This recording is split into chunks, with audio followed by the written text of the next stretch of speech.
Part 1 complete हो चुका था चौथा टेस्ट का। अब हम लोग पार्ट 2 चलेंगे। पार्ट 2 का पहला क्वेश्चन है, इनमें से कौन सा कथन सत्य है? इनमें से कौन सा कथन सत्य है? ठीक, तो पहला विकल्प है, टीपू सुल्तान लॉर्ड कॉर्नवालिस के बीच टीपू सुल्तान और लॉर्ड कॉर्नवालिस के बीच श्रीरंगपट्टनम की संधि हुई। सत्य है। श्रीरंगपट्टनम की संधि तृतीय आंग्ल मैसूर युद्ध के बाद 1792 ईस्वी में हुई। ये भी सत्य है। श्रीरंगपट्टनम संधि की शर्तों के अनुसार टीपू को अपना आधा राज्य तथा युद्ध के हट जाने के रूप में 3 करोड़ रुपया देने पड़े और जब तक रुपया का भुगतान न किया गया तब तक अपने 2 पुत्रों को कॉर्नवालिस के शिविर में बंधक के रूप में रखना पड़ा था। ये भी सत्य है। ठीक, संधि के उपरांत कॉर्नवालिस ने कहा कि उन्होंने अपने शत्रु को प्रभावशाली ढंग से पंगु बना दिया तथा साथियों को भी शक्तिशाली बनने नहीं दिया। ये भी सत्य है, ऐसा कहा था। यानी चारों कथन सत्य है, तो इसका जवाब हो जाएगा 1 से अधिक यानी ई नंबर।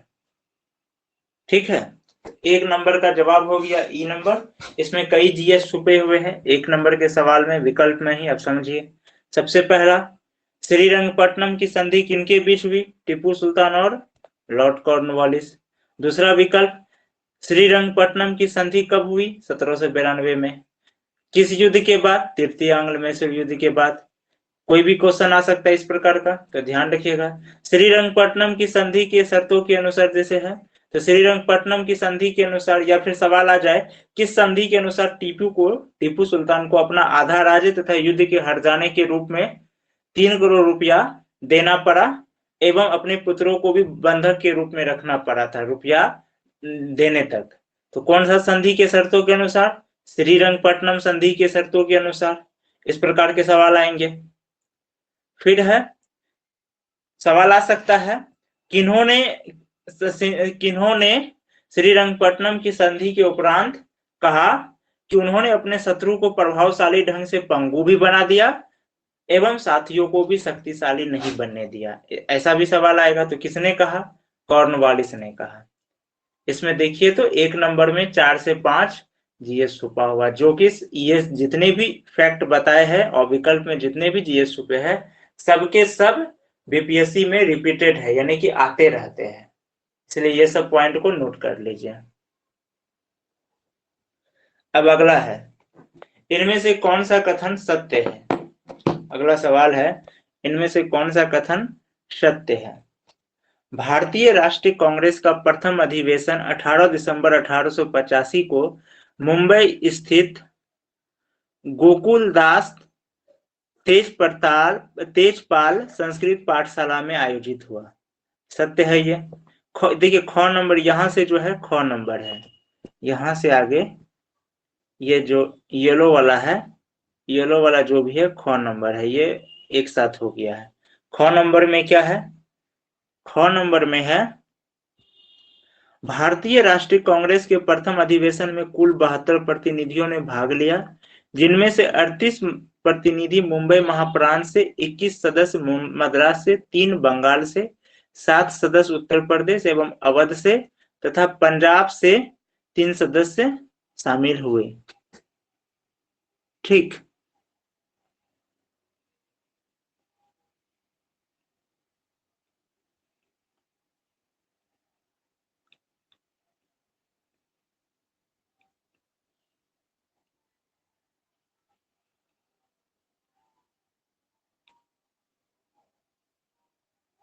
ठीक है, यहाँ 3 है, ऊ हो गया है, 3 हो गया यहाँ। अब ये विकल्प है, ये भी सत्य है, पहला भी सत्य है, दूसरा भी सत्य है। अब आते हैं तीसरा, 16 अक्टूबर 1950 को कर्जन के काल में बंगाल को विभाजन किया गया। ठीक, 16 अक्टूबर 1950 को कर्जन के काल में बंगाल का विभाजन किया गया, जिसे कि कर्जन ने प्रशासनिक सेवाओं का पुनर्व्यवस्थापन ही बताया, जबकि राष्ट्रवादियों के अनुसार इस विभाजन का वास्तविक उद्देश्य बंगाल में बढ़ रही राष्ट्रवादी गतिविधि को कमजोर करना था। ठीक है, नील कृषकों की दुर्दशा पर लिखी गई पुस्तक नील दर्पण की रचना दीनबंधु मित्र ने किया था। ये सवाल कई बार आ चुके हैं। नील दर्पण की रचना किन्होंने किया था और किस पर लिखा गया है? तो याद रखिएगा, दीनबंधु ने किया है, दीनबंधु मित्र ने किया है और नील कृषकों की दुर्दशा पर किया है। ठीक, देखिए ऐसे अगर आप टेक्निकली तरीके से देखिएगा तो ग नंबर गलत है, क्योंकि यहाँ पर है 16 अक्टूबर 1950, लेकिन जबकि विभाजन हुआ 1905। लेकिन आपको बता दें, जो लोग टेस्ट सीरीज दे रहे होंगे वेबसाइट में, तो वहां पर उसको इसका उत्तर अंघ नंबर होगा, यानी कि सभी सत्य है। तो वास्तव में बात क्या है ना, यहाँ पे मिस टाइपिंग किया गया है, यहाँ पर 1905 होगा। आंसर की के अनुसार इसका उत्तर है सभी, और सही ही होगा। यहाँ क्या है, मिस टाइपिंग है, ध्यान रखिएगा, 1905 है। टेक्निक जैसे देखिए, जो क्वेश्चन है उसके अनुसार तो ग नंबर गलत है, क्योंकि ये 1950 है, हुआ है 1905 में। लेकिन इतना अंदाजा आप लोग भी लगा सकते हैं, टाइपिंग में क्या किया गया है, 505 के जगह 50 कर दिया है। और जो वेबसाइट में भी आपको यही मिलेंगे, वेबसाइट में भी जो आपको जो भी पीडीएफ टेस्ट दे रहे होंगे, तो वहां पर वो आपको उत्तर अंघ नंबर ही मिलेंगे, यानी कि एक से अधिक। कौन सत्य है? तो एक से अधिक, यानी सभी सत्य है, जैसा कि हम लोग देख भी रहे हैं, सभी सत्य है। अब है टेक्निकली तरीके से देखिएगा तो ग नंबर गलत इसलिए लगेगा क्योंकि यहाँ पर आप 1950 पढ़ रहे हो, और ये चीज अब इतना तो सब समझ सकते हैं कि आंसर की के आधार पर इतना सब समझ सकते हैं कि यहाँ 1950 नहीं होगा, 1905 होगा। ये मिस टाइपिंग किया गया है, 50 के जगह 50 कर दिया 05 के जगह।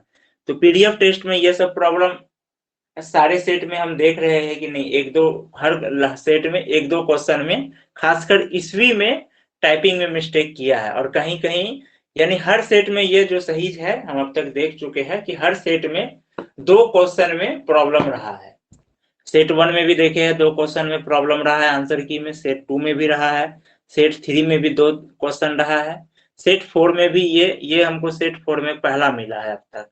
तो जो मॉक टेस्ट आएंगे, तो मॉक टेस्ट में ये सबको सुधार करा दिया जाएगा, उसमें टेंशन नहीं लेना है, मॉक टेस्ट में सुधार रहेगा। और यहाँ आप लोग समझ लीजिए, आंसर की के आधार पे आप लोग भी समझ सकते हैं कि 1905 होगा, यहाँ पे 1905 को 50 कर दिया, यानी कि जहां 05 टाइप करना था 50 टाइप कर दिया। तो इसको 1905 ही लेके चलिए, इसको 1905 ही आप लोग लेके चलिए। तो इसका उत्तर हो गया अंघ नंबर एक से अधिक सत्य है। या और एक से अधिक में कौन कौन सत्य है? तो सभी सत्य है। तो सभी सत्य है, तो देखते हैं इसमें कितना जीएस आता है। सबसे पहला क्या है, भारतीय राष्ट्रीय कांग्रेस का प्रथम अधिवेशन 28 दिसंबर 1885 को मुंबई स्थित गोकुल दास तेजपाल संस्कृत पाठशाला में आयोजित हुआ। यहाँ से दो क्वेश्चन आ सकता है। पहला, इस विकल्प से देखिए कौन कौन। सबसे पहला क्वेश्चन, भारतीय राष्ट्र कांग्रेस का पहला अधिवेशन कब हुआ? तो 28 दिसंबर 1885, एक विकल्प जीएस। दूसरा, इसका कहां पर हुआ था, पहला अधिवेशन कहां हुआ था? तो मुंबई स्थित गोकुलदास तेजपाल संस्कृत पाठशाला, मुंबई स्थित गोकुलदास तेजपाल संस्कृत पाठशाला। दो जीएस इसमें है। अब ख नंबर जाते, ख नंबर में क्या है, भारतीय राष्ट्रीय कांग्रेस के प्रथम अधिवेशन में कुल 78 प्रतिनिधियों ने भाग लिया, जिनमें से 38 प्रतिनिधि मुंबई महाप्रांत से, 21 सदस्य मद्रास से, 3 बंगाल से, 7 सदस्य उत्तर प्रदेश एवं अवध से तथा पंजाब से 3 सदस्य सम्मिलित हुए। तो इससे सवाल आ सकता है कि प्रथम अधिवेशन में कितने प्रतिनिधियों ने भाग लिया? 72। सबसे अधिक किस प्रतिनिधि किस प्रांत से थे? तो मुंबई 38। उसके बाद कहां से थे? मद्रास 21, और उत्तर प्रदेश से कितने? 7। अवध से कितने थे? अवध और पंजाब से 3। बंगाल से कितने थे? बंगाल से भी 3। ठीक, तो ये आपका इसमें कई जीएस है, 4-5 जीएस इसमें आ गया, ये सब नोट कर लीजिए। तीसरा, जैसे यहाँ 16 अक्टूबर 1950 हम बता चुके, ये 1950 नहीं 1905 होगा, टाइपिंग मिस किया गया है। तो 16 अक्टूबर 1905 को कर्जन के काल में बंगाल का विभाजन हो गया, जिसे कि कर्जन ने प्रशासनिक सेवाओं का पुनर्व्यवस्थापन ही बताया। ठीक, जबकि राष्ट्रवादियों के अनुसार इस विभाजन का वास्तविक उद्देश्य बंगाल में बढ़ रही राष्ट्रवादी गतिविधियों को कमजोर बनाना था। एक सवाल, बंगाल का विभाजन कब हुआ? 16 अक्टूबर 1905। किसके काल में? कर्जन के काल में। कर्जन ने इसे क्या बताया? तो प्रशासनिक सेवाओं का पुनर्व्यवस्थापन। राष्ट्रवादियों ने इसे क्या बताया? तो राष्ट्रवादी गतिविधि को कमजोर करना। तो यहां से भी कई सवाल बनेंगे और इस प्रकार के सवाल आते भी हैं। इसमें चौथा है, नील कृषकों की दुर्दशा पर लिखी गई पुस्तक नील दर्पण की रचना दीनबंधु मित्र ने किया था। ठीक, तो इसका जो है, इसमें से कितने क्वेश्चन आएंगे? यहां से आ सकता है, नील दर्पण की रचना किसने की? दीनबंधु मित्र ने। किसकी दुर्दशा पर? नील कृषकों पर। और ये क्वेश्चन कई बार बीपीएससी में आ चुके हैं, नील दर्पण और दीनबंधु मित्र से संबंधित घुमा फिरा कर आते रहते हैं, तो इसको नोट कर लीजिए अच्छे से। ठीक है, तो इसका जवाब एक से अधिक तो पहले ही बता चुके हैं, सभी सत्य हैं। अब हम लोग तीसरे नंबर में चलते हैं। इनमें से कौन सा नाटक नील कृषकों की दुर्दशा पर नहीं लिखी गई थी? ध्यान रखिएगा, लिखी गई थी नहीं है, नहीं लिखी गई थी, और ये आते रहता है ये भी सवाल।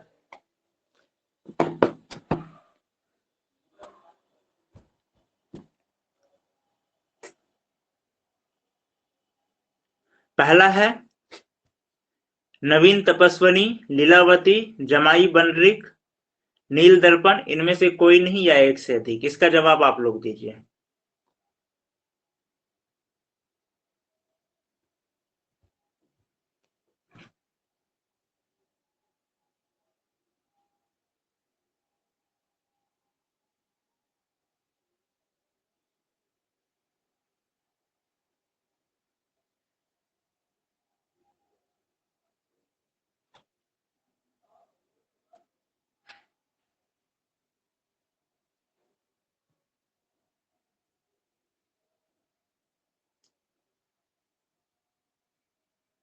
आवाज जा रही है मेरी?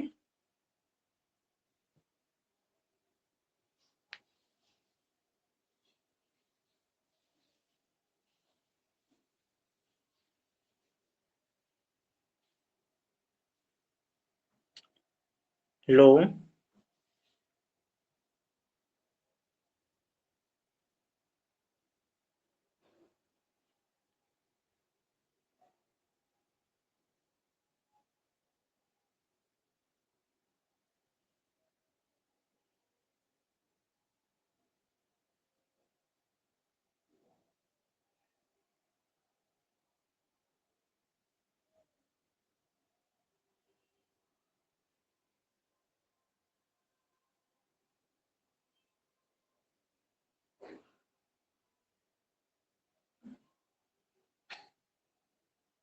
आवाज जा रही है मेरी आप लोगों को?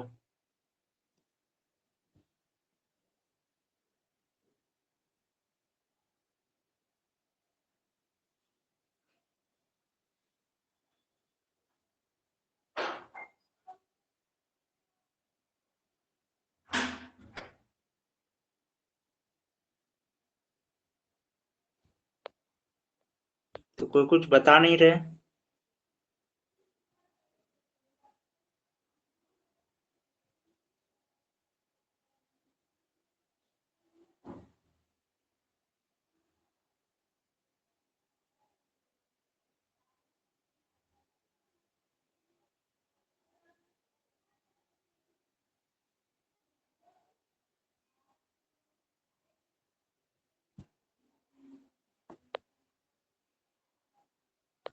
हाँ, तो इसका आंसर बताइए।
स्क्रीन नहीं दिख रहा है? जिन लोगों को नहीं दिख रहा है वो लोग रिज्वाइन हुई है तो फिर से।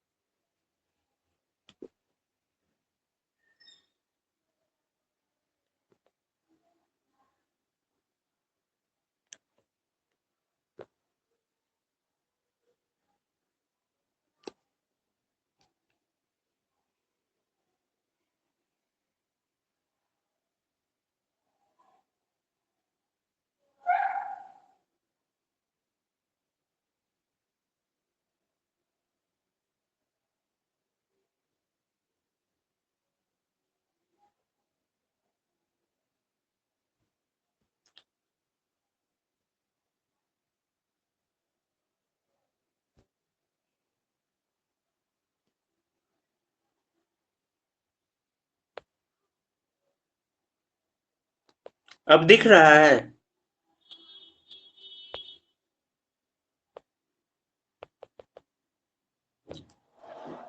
अब दिख रहा है?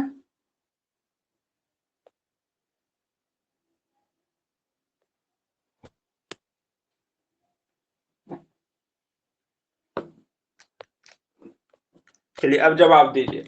इनमें से कौन सा नाटक नील कृषकों की दुर्दशा पर नहीं लिखी गई थी? नवीन तपस्वनी, लीलावती, जमाई, बंडिक, नील दर्पण, इनमें से कोई नहीं या एक से अधिक?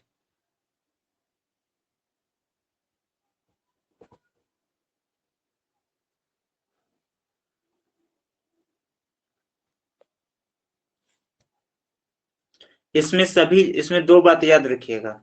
सभी लिखी गई थी और सब के सब दीन बंधु मित्र का ही ये रचना है। देखिए, नील विद्रोह को करने में दीन बंधु मित्र का बहुत बड़ा इसका सपोर्ट हो। कहा जाता है कि ये इसका जो फर्स्ट आया था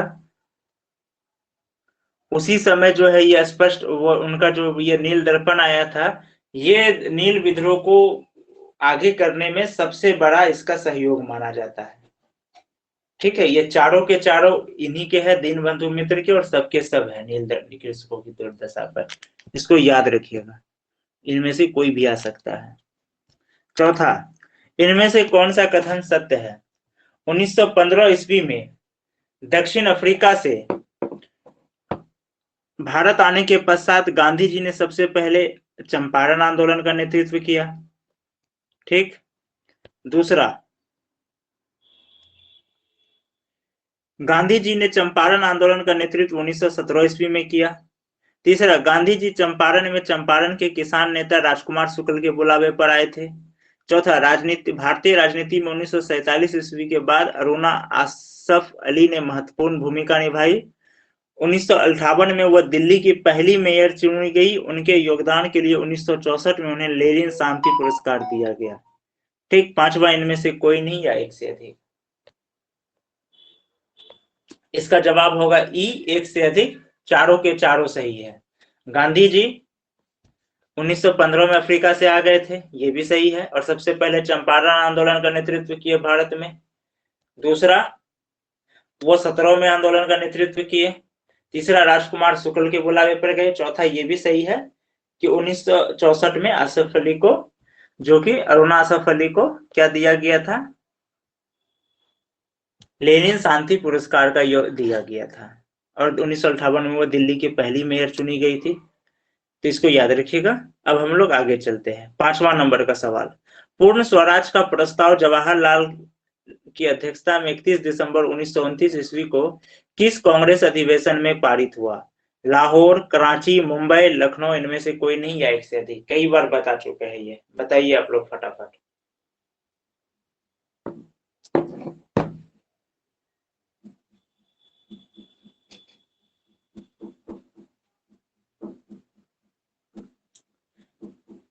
पूर्ण स्वराज का प्रस्ताव जवाहरलाल की अध्यक्षता में 31 दिसंबर 1929 ईस्वी को किस कांग्रेस अधिवेशन में पारित हुआ? लाहौर, कराची, मुंबई, लखनऊ, इनमें से कोई नहीं या एक से अधिक?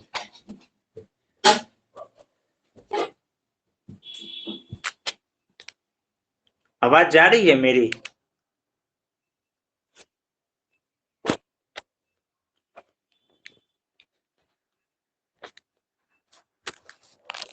हेलो,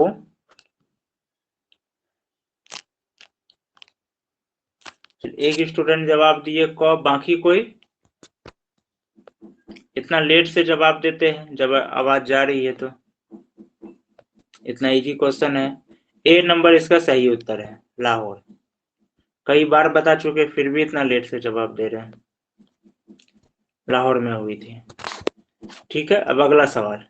स्वराज मेरा जन्मसिद्ध अधिकार है और मैं इसे लेकर रहूंगा। ये वाक्य बाल गंगाधर तिलक से संबंधित है, इसको नोट कर लीजिए कि ये स्वराज मेरा जन्मसिद्ध अधिकार और इसे मैं लेकर रहूंगा किसने कहा था? बाल गंगाधर तिलक ने। ठीक, उन्होंने अपना ये वक्तव्य 1916 ईस्वी के किस कांग्रेस अधिवेशन में दिया था? अब सवाल है, अब हाँ ये भी सवाल यहाँ से नोट कर लीजिए, ये वक्तव्य कब दिया था? 1916 ईस्वी में। ठीक, अब है कि ये वक्तव्य किस कांग्रेस अधिवेशन में दिया था जहां की नरमपंथी और गरमपंथी के बीच समझौता भी हुआ था?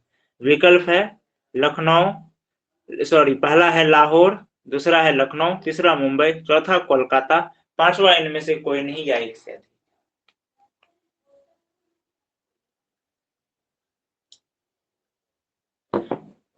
कई बार बता चुके हैं। ठीक, ऐसे भी जब 1916 दिया हुआ है तो कई बार ये पढ़ चुके हैं। 1916 का लखनऊ अधिवेशन, 1916 का लखनऊ अधिवेशन हम लोग कई बार पढ़ चुके हैं। और यहीं पे नरम दल गरम दल साथ में, और कौन मिला था? कांग्रेस और मुस्लिम लीग। इसका सही जवाब होगा लखनऊ।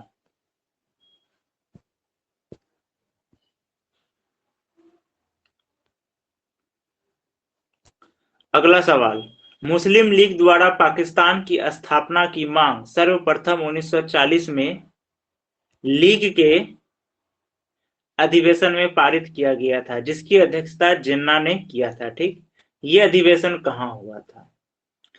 यानी कि कह सकते किस अधिवेशन में किस अधिवेशन में पाकिस्तान का मांग जो है मुस्लिम लीग द्वारा पारित हुआ, जिसकी अध्यक्षता जिन्ना ने किया था। ठीक, विकल्प है लाहौर, कराची, ढाका, लखनऊ, इनमें से कोई नहीं या एक से अधिक।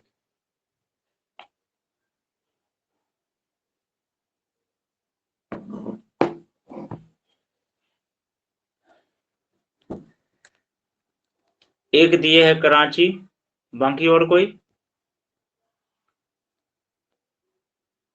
एक और दिए है कराची।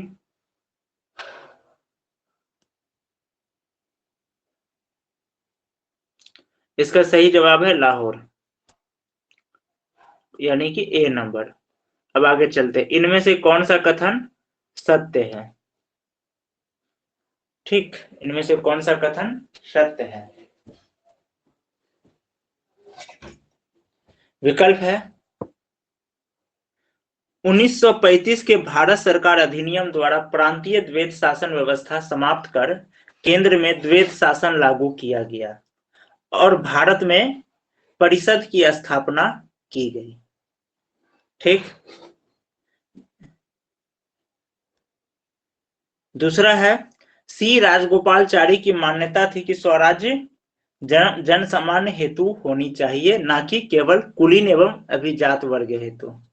ठीक, तीसरा है सुभाष चंद्र बोस ने 21 अक्टूबर 1943 को सिंगापुर में आजाद फौज की स्थापना की, जिसे जापान और जर्मनी की तत्कालीन सरकारों की मान्यता प्रदान थी। ठीक, चौथा है 1936 में स्थापित अखिल भारतीय किसान सभा के अध्यक्ष स्वामी सहजानंद और महासचिव एनजी रंगा थे। स्वामी सहजानंद को किसान प्राण भी कहा जाता है। ठीक, पांचवा इनमें से कोई नहीं या एक से अधिक।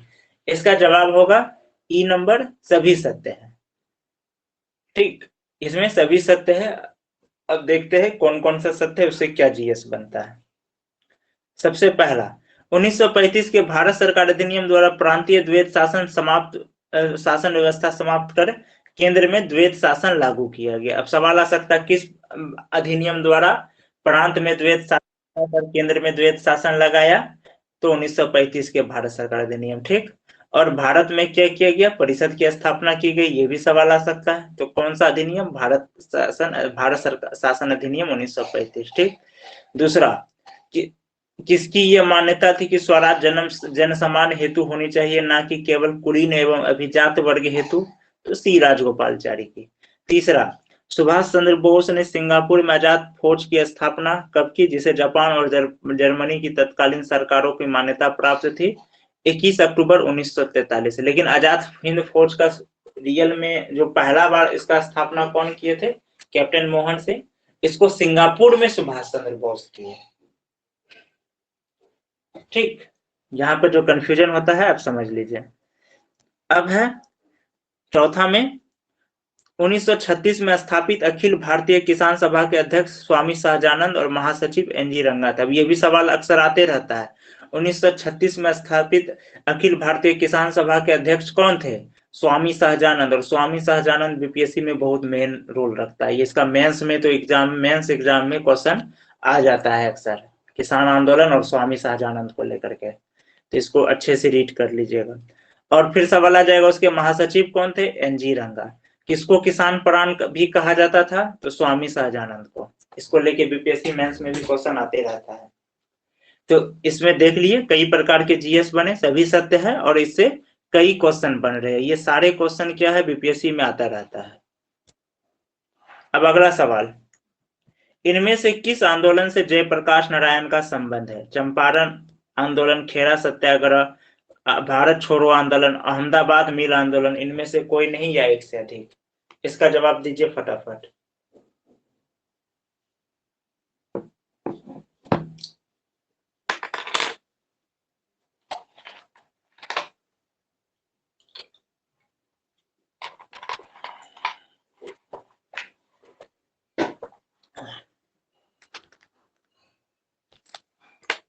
एक स्टूडेंट दिए है बी, एक और बी दिए हैं। ठीक, इसका सही जवाब होगा सी, भारत छोड़ो आंदोलन से जयप्रकाश नारायण का संबंध था। किससे था?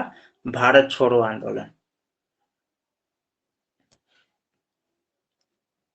ठीक है, अब हम लोग अगला सवाल चलते हैं। पलासी का युद्ध कब लड़ा गया था? 23 जून 1757, 26 जून 1756, 23 जून 1759, 27 जून 1757 ईस्वी, इनमें से कोई नहीं या एक से अधिक? इसका भी फटाफट दे दीजिए।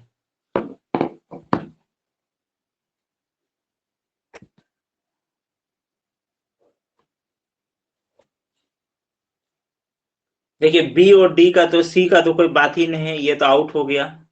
बचा ए और डी। 23 जून है, 27 जून। अब ये दोनों में सेलेक्ट आप लोग को करना है। एक स्टूडेंट सेलेक्ट किए ए, एक और किए ए। ए इसका सही जवाब है। 23 जून 1757 को लड़ा गया था। अब है बक्सर का युद्ध कब आरंभ हुआ था? ठीक, 1783 ईस्वी, 1763 ईस्वी, 1793 ईस्वी, 1563 ईस्वी, इनमें से कोई नहीं या एक से अधिक? कब आरंभ हुआ था? एक दिए है 1783 ईस्वी, ये कहां से आ गया?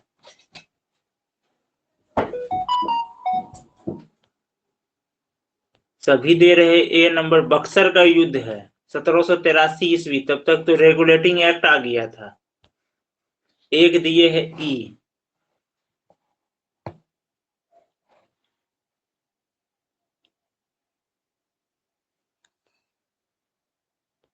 एक दिए है डी 1563 ईस्वी।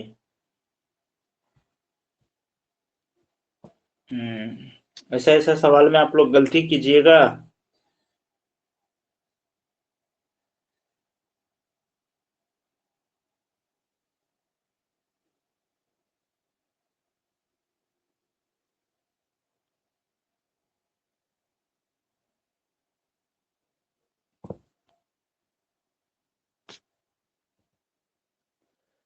इसका सही जवाब होगा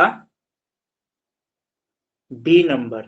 ठीक, सवाल हम बार बार बोल रहे थे कब आरंभ हुआ था। 1763 में यह आरंभ हो चुका था। 1764 में कहिए इसका फाइनल हुआ।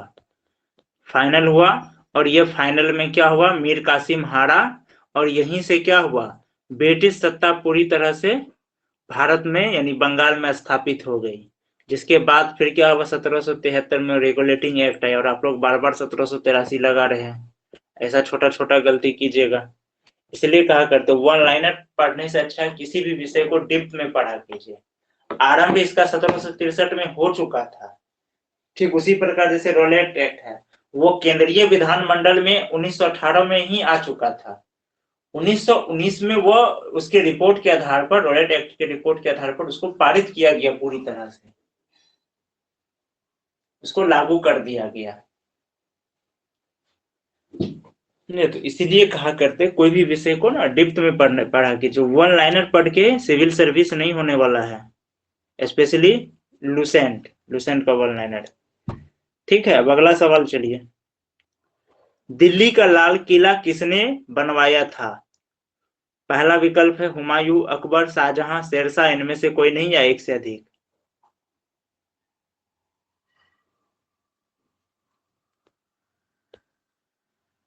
एक जवाब आया है सी, और कोई देना चाहेंगे? दूसरा सी, तीसरा भी सी। सही जवाब है सी। ठीक, दिल्ली का लाल किला शाहजहां ने बनाया था। अब अगला सवाल, शिवाजी के प्रशासन में पेशवा किसे कहा जाता था? शिवाजी के प्रशासन में पेशवा किसे कहा जाता था? रक्षा मंत्री, धार्मिक मामलों का मंत्री, मुख्यमंत्री, न्याय मंत्री, इनमें से कोई नहीं या एक से अधिक।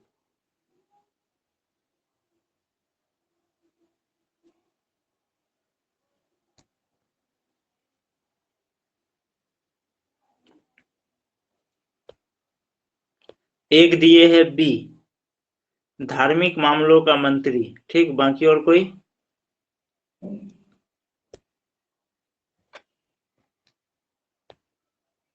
एक दिए है सी, और कोई?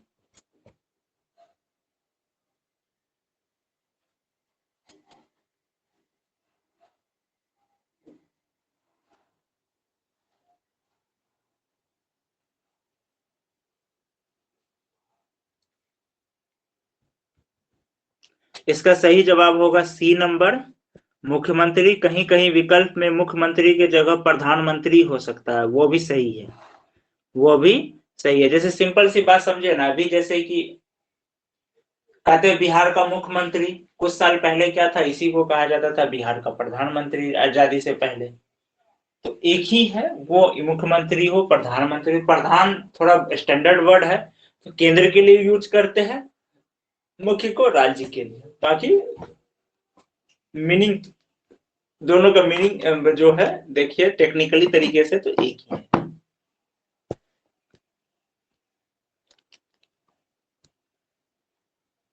अब अगला सवाल, भारत की प्रथम पूर्णतः रंगीन फिल्म कौन सी थी? पूर्णतः रंगीन फिल्म, आन, राजा हरिश्चंद्र, आलम आरा, झांसी की रानी, इनमें से कोई नहीं या एक से अधिक। एक बोले है राजा हरिश्चंद्र। ध्यान रखिए, पूर्णतः रंगीन फिल्म, कलर फिल्म की बात हो रही है। पहली फिल्म या फिर पहली आवाज के साथ जो फिल्म होती है उसकी बात नहीं हो रही है।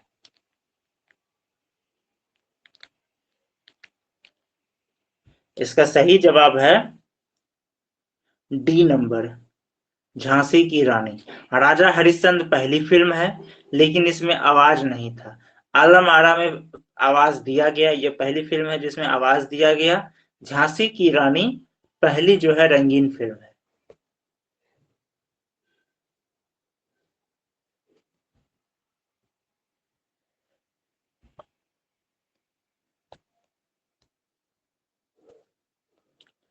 पंद्रह नंबर का सवाल, वियना सम्मेलन कब हुआ था? वियना सम्मेलन कब हुआ था? ये 15 नंबर का सवाल है। 1915 ईस्वी, 1820 ईस्वी, 1815 ईस्वी, 1920 ईस्वी, इनमें से कोई नहीं या एक से अधिक।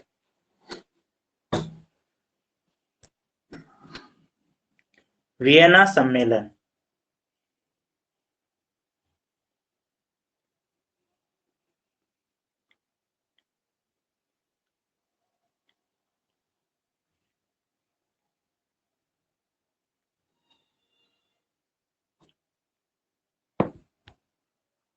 एक स्टूडेंट दिए है डी, फिर दिए ए। बाकी लोग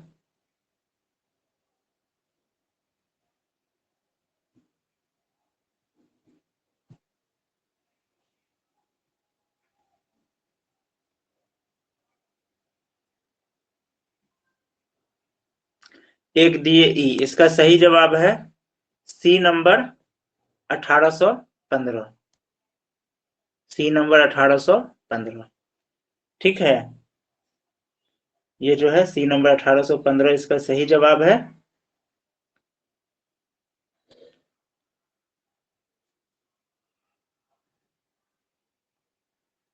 और वियना कहाँ है? ऑस्ट्रिया की राजधानी है। ठीक।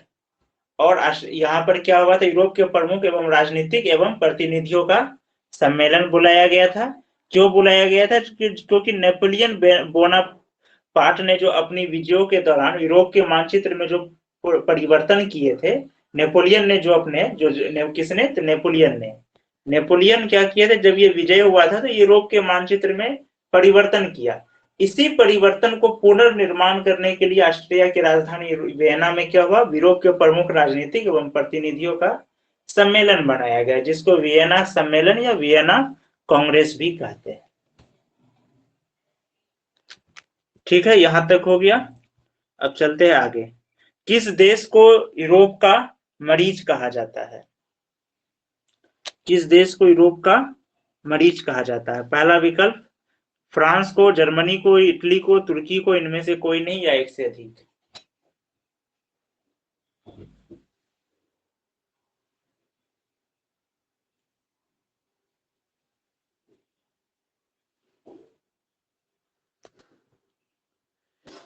एक तुर्की दिए है, एक इटली दिए है। इसका सही जवाब होगा डी नंबर, तुर्की को। ठीक, इसका सही जवाब है डी नंबर, तुर्की को यूरोप का मरीज कहा जाता है। अब अगला सवाल, जर्मनी का एकीकरण कब पूरा हुआ? जर्मनी का एकीकरण कब हुआ? 1849 ईस्वी, 1890 ईस्वी, 1870 ईस्वी, 1871 ईस्वी, इनमें से कोई नहीं या एक से अधिक।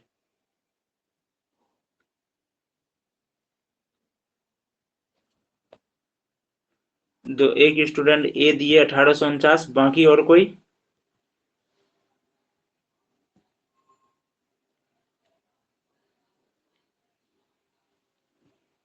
इसका सही जवाब है 1871, डी नंबर।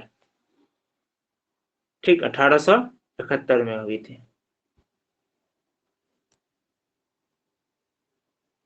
अगला सवाल है, एक्ट ऑफ यूनियन किस वर्ष पारित हुआ था? एक्ट ऑफ यूनियन 1699 में, 1757 में, 1707 में, 1815 में, इनमें से कोई नहीं है एक से अधिक।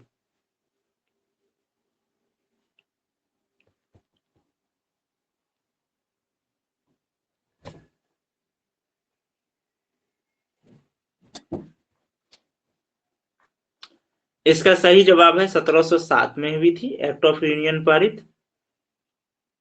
ठीक है, अब अगला सवाल है, बोल्शेविक क्रांति कब हुई? बोल्शेविक क्रांति कब हुई? 1935, 1917, 1899, 1950, इनमें से कोई नहीं या एक से अधिक।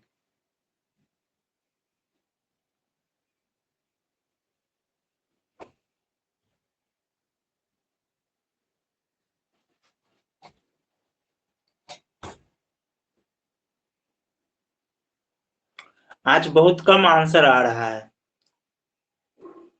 या तो क्वेश्चन कुछ ज्यादा पेचीदा है, या ज्यादा बोरिंग है, या किसी को क्लास की इच्छा नहीं है।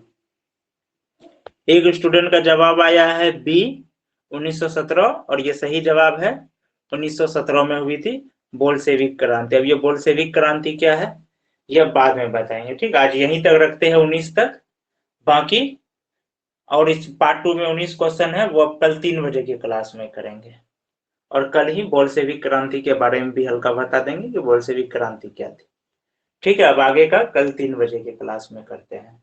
आज आप लोग का भी मर्जी नहीं देख रहे, बहुत कम आंसर आ रहा है और बहुत धीरे धीरे आ रहा है आंसर। ठीक है।